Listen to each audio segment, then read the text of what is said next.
Hello, all of my crafty friends. It's Kiona the Craft Therapist, and I apologize that I sound like a frog, but I have a super important hop that I'm going to be doing today. I'm going to be using the Sassy and Crafty stamp set. It's one of those kind of mystical stamp sets with the globe and the crystals and the moon. And I really love this set, and I did not know how I was going to use it, but I think today is a perfect time. I'm also going to be using some of the Brutus Monroe aqua pigments, and these pigments have a lot of shimmer in them, and I really love these colors. I'm also going to be bringing in some of my Canson Excel watercolor paper for this to use with the aqua pigments. And then I'm going to use some printable vinyl because I wanted to have some specific paper that I didn't actually have. So I decided to make my own. And I also printed out some colors on some Nina 80-pound Classic Crest cardstock for my card today. So those pieces, I'm going to go ahead and put them on my mat because I did a print then cut with my Cricut for these. And these are going to be my mats for my actual card base. So one of the things that I'm going to do is I'm going to bring out my watercolor paper and I'm going to go ahead and tape it down. Now, I did not like the way that my initial watercoloring came out, and I'm going to be using my distress sprayer for the water portion of the watercoloring. So I'm going to show you kind of what my initial mindset was, and then you're going to see that I completely switch gears. So while I'm doing all of the watercoloring part, I just wanted to tell you guys a little bit about what we're doing. So I hope that you'll take a few minutes to look in the description box. There's going to be some links to the rest of the individuals who have so graciously been willing to do this hop with me. And this hop is dedicated to one of our crafty community's small business owners, and her name is Beth, and she owns Sassy and Crafty. And we just wanted to come together and to really try to show Beth some support. She's been going through some difficult times. And we just wanted to say, Beth, you're not in this alone. We love this crafty community because we really get to know and love each other. And you have been one of the most amazing people that I've had the opportunity to meet. I love your genuineness and I love your transparency. And I just want to say that you have people here who are in your corner, and we're rooting for you. And we know that there's so many things that are going on.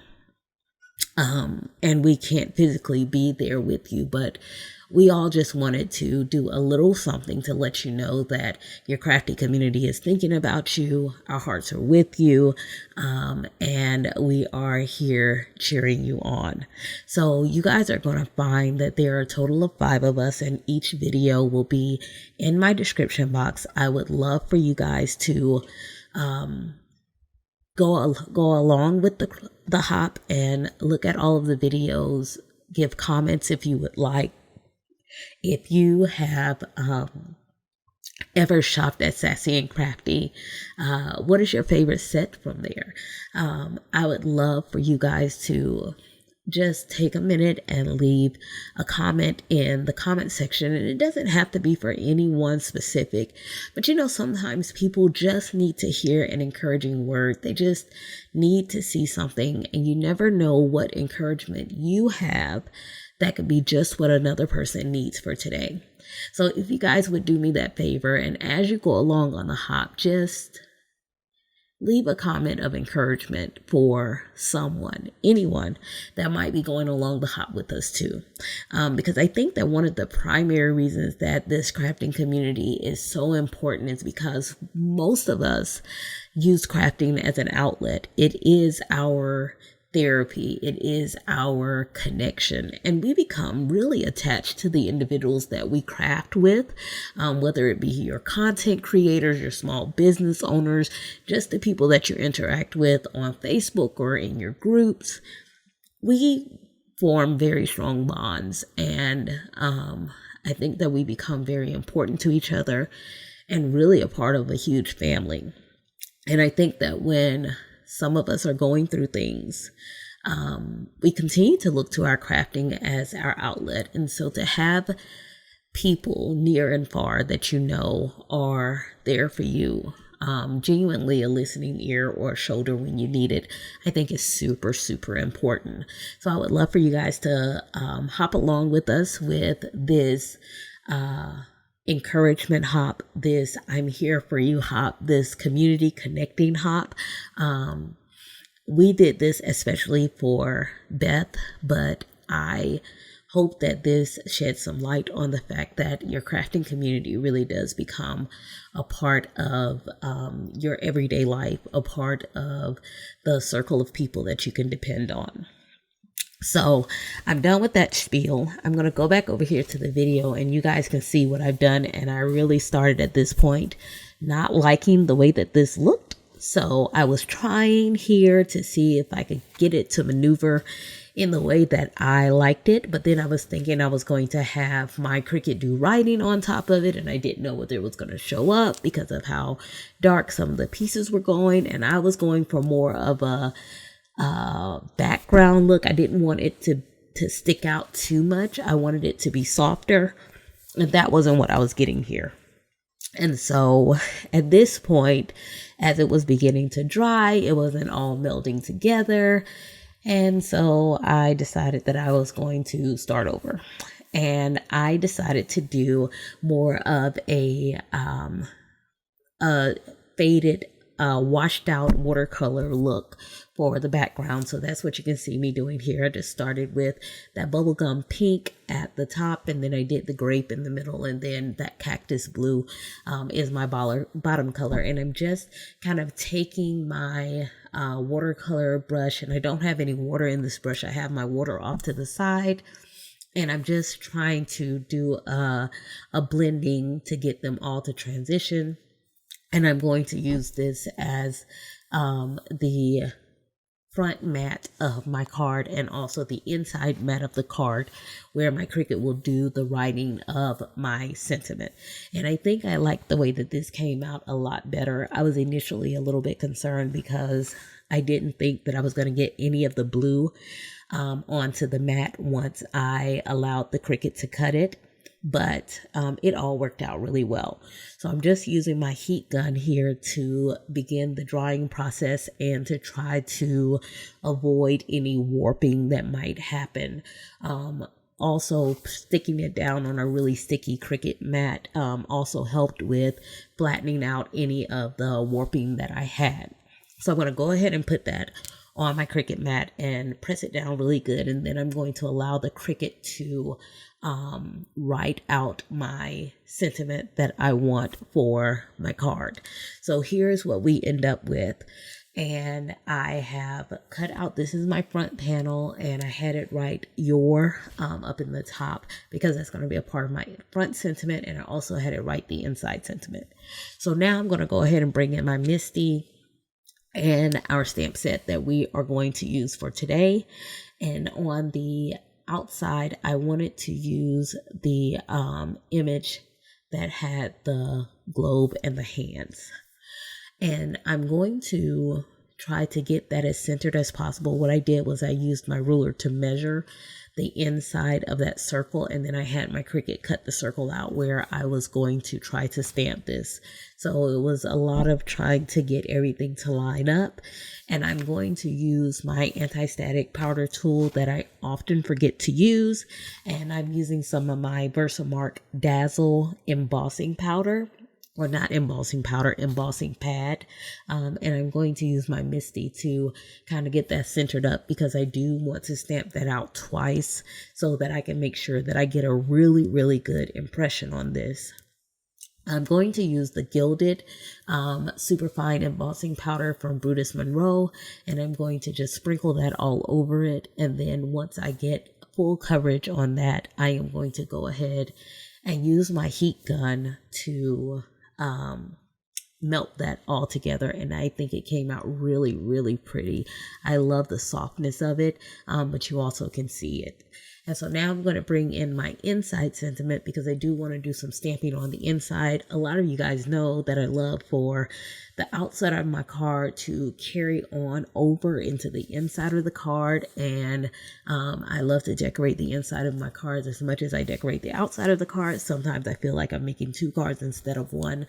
But that is really one of the things that I love to do. And this card was extra special to me. So, of course, I wanted to do all of the good things on this card. So I took a couple of the images, which included the little cluster of stars, the little dangling moon, and then the moon with the crystals. And I'm going to do the same thing using my Versamark Dazzle embossing pad and that gilded embossing powder in order to heat emboss the inside of the card as well. So I'm going to also stamp this out twice.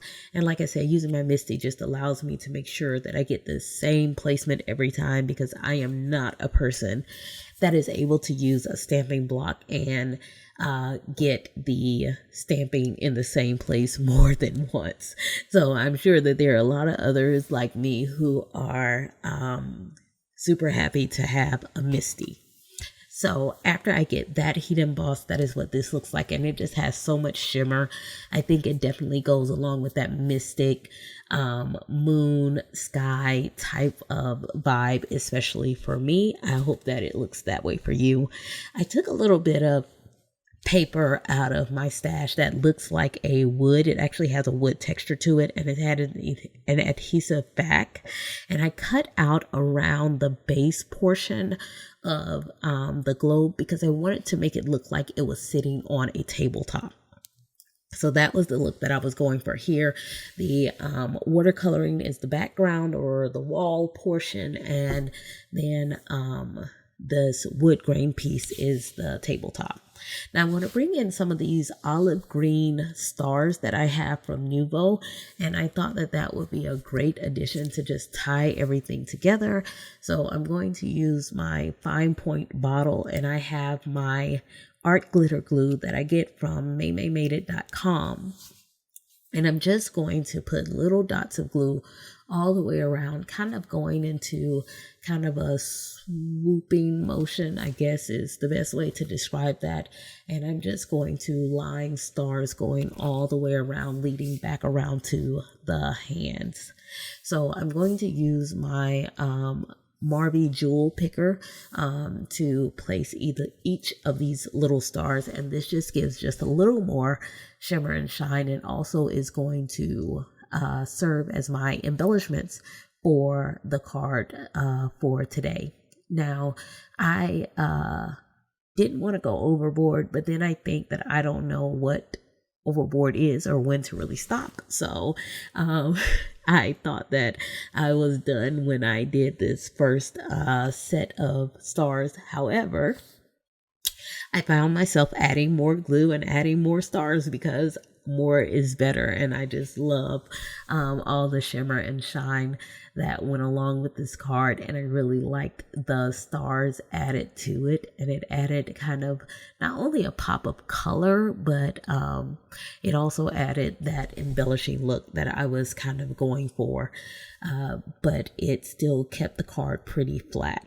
So after I get done adding in all of my stars, then we will start to work on this little opening of a circle that I have in the middle of the globe.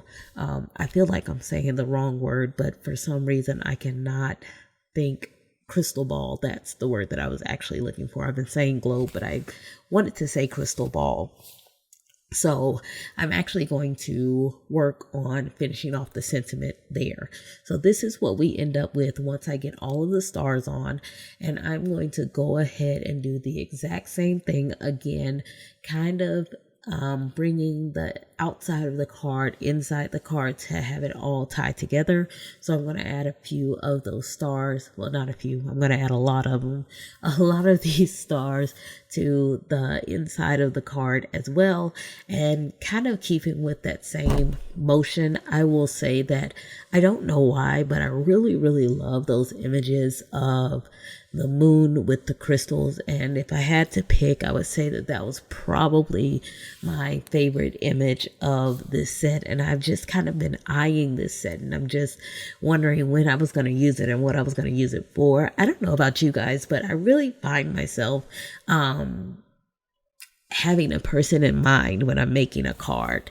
So this is what the inside of the card looks like. And now I'm going to finish off the sentiment from the front of the card. So I had the Cricut cut me out a shadow layer out of this same watercolor paper to help finish up the sentiment.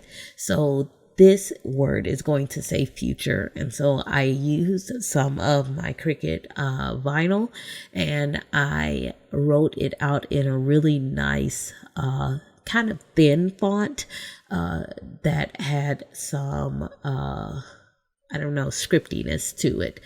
So right now our sentiment says your future.